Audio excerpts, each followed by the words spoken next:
So ladies and gentlemen, welcome back to my channel. Today I am here to talk about something that is very interesting for everyone, and as usual I am inside my Mazda CX-5. This is a car I am very proud of the decision I took in 2025 around November there to import it. So I imported it at a mileage of only 20,000 kilometers. Today I wanted to speak a little bit about the Mazda CX-5s, because when you see something trading in a country, let's say in Kenya right now, we have the Mazda fever or the Mazda wave. So everyone is buying Mazda CX-5s. It is not by chance or by any luck that everyone is preferring a Mazda CX-5. It simply means that Kenyans are seeing some value into it. And I was trying to see which other car can compare with Mazda CX-5 for the same price that you buy a Mazda CX-5. So if your budget is somewhere between 3 million plus or minus a few hundred of thousands, which car can you buy in extremely good condition and get it in around 3 million? So nobody wants to hear about X-Trails. Nobody maybe want to hear about which other car within that category is non-reliable. Okay, so if you talk about other reliable cars like Foresters, like Harriers, like Outlanders, like CRV, they are way more expensive than the CX-5. So this means that CX-5 is the best car that is crossover SUV, big enough, powerful enough, reliable enough, that gives you everything you need but on budget. Okay, but also some people want to buy this Mazda CX-5, but in a way they fear fuel consumption. I have spoken actually to a good number of people, because a lot of people who are coming to this CX-5, just like me, they are coming from smaller cars. Some people are upgrading from Nissan Note. Myself, I was coming from Nissan March, and we were definitely very, very worried about whether our budget for fuel will go up. And if you remember, my first 5 videos after buying this car were all about fuel consumption. Even someone commented and said that, bro, move on. I shouldn't stay there complaining or crying or always talking about small things like fuel. Because when you get something, of course, God will bring other blessings. You can't buy a car and then you suffer, the lack of fuel. So for me, I was a bit worried about how much fuel this car will be costing me per month. And to be honest, I have studied this car to a point whereby I can give you reliable information about fuel consumption. Okay, so what I am showing you on the dashboard right now, I did a distance of around 260,000 kilometers. So no, not 260,000, 260 kilometers. This is a distance from my home place or my rural place in Laikipia West. So beyond Nyahururu, if you are coming from Nairobi, it is a faraway county. So I did 260 kilometers and I averaged 15.4 kilometers with a liter.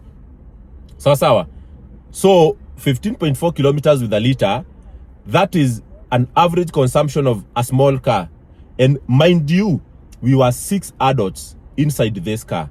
Okay, there was me, my co-driver, and 4 people in the back seat, and the boot was full.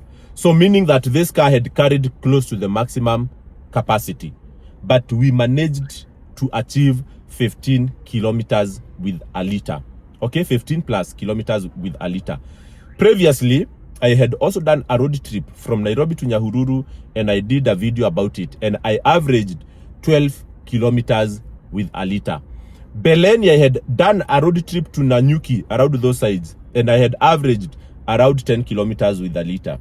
And all these driving scenarios and driving behaviors, I analyzed them, and I decided to do this video for you guys so that we can agree on what is the optimum fuel consumption for this car. So we can all agree together what is the fuel consumption of this car. And the beauty about a car like this one that has 2-liter engine, it is that it is powerful enough. If you want to race, this car will race. If you want to run, this car will run, but you will pay for it. If you want to maintain a high speed, this car will maintain a high speed, and it will also give you stability Okay, you will not feel like you are moving too fast. Like when I used to have a Nissan March and I hit 100 kilometers with an hour, I was feeling like I am flying. This car, you can do 180 kilometers with an hour and you feel very, very stable. But I came to notice these three things. If you drive at a speed below 80 kilometers per hour, 80 kilometers per hour, be guaranteed that this car will give you 15 kilometers per liter and above, whether in town or when driving up country. If you are doing 80 kilometers per hour or less, this car will give you the efficiency of a small car. The moment you pass between 80 to 120 kilometers per hour, okay, 80 to 120 kilometers per hour, if that is the speed that you are going to maintain, then you will have a fuel consumption of around 12 to 13 kilometers per liter. But now, if you are a very, very aggressive driver, this car will average 10 kilometers per liter. I have done all those driving scenarios, and what I'm telling you, it is true. If you want to know a car before you purchase it, I always tell someone, the first thing is you walking into a showroom and you first touch the car, you sit inside and you feel it is good. If you want now to feel the drive of a car before you buy it, because imagine this car will cost you like 3 million to buy it. So why not spend like even 5,000 to do a car hire, and then you do a road trip with the exact car that you want to buy and feel how it drives. Okay, so if you drive this car a bit slow at 80 kilometers per hour, sometimes you feel like as if you are driving too slow. But at the same time, you will find yourself overtaking these small cars like the Nissan Note, the Suzuki Altos. Of course, those Suzuki Altos at 80 kilometers per hour, the driver feels as if he's flying and flying and flying. But this one at 80 kilometers per hour, you will feel like you are a bit too slow. And that's why you will find that majority of people with these cars will tend to run. But if you're buying this car with a conscious mind of fuel budget, then I advise you to always activate the cruise controls. Activate the cruise controls so that it controls your maximum speed, so that you don't exceed 80 kilometers per hour or 120 kilometers per hour, depending on where you set your budget. Something else about driving slow. Driving slow is something that will give your engine and the transmission a longer life. I told you that there is my brother who owns a Nissan Note.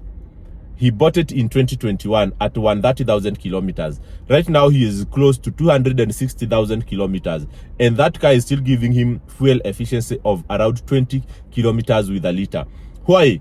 Because he drives this car like not a pro. He doesn't drive his car like a pro. He's a very slow driver. Not very slow, eh? He drives, let's say, very well. He speeds, but he's not that aggressive driver. When he goes over bumps, he accelerates slowly, and then he always maintains speed between 80 to 100 kilometers per hour. And I have seen that Nissan Note, in as much as it has a very sensitive transmission, it has managed to give him a very long life as compared to what I see here with other drivers in Nairobi. And also, I was told by another Subaru mechanic, he told me, of late, Subarus are killing gearboxes. Okay, so because people are driving Subarus like the traditional racing cars, today Subarus, they have CVT transmissions that requires soft driving, that require an aggressive kind of acceleration. But boys are buying Subarus to race and to accelerate. And for that reason, Subarus actually have a very, very short lifespan. So no matter whichever car you have, if you are a person who is money conscious, and I know most of us are not buying these cars not because we have a lot of money, we want to feel like we have upgraded, but we don't have the budget to cater for expensive repairs and replacements. So for that reason, I would advise anyone buying these cars, in as much as you want to experience the thrill of speed and acceleration and racing, have a habit of driving these cars, especially the CX-5, at a speed below 100 kilometers per hour. That car will serve you for a very, very long time, given this is an automatic 6-speed transmission that is reliable, that is very resistant, all those things. If you combine the durability and reliability of this transmission with a very, very, how can I say, prudent driving behavior, this car will not only give you long life, but also excellent fuel efficiency. Cheers.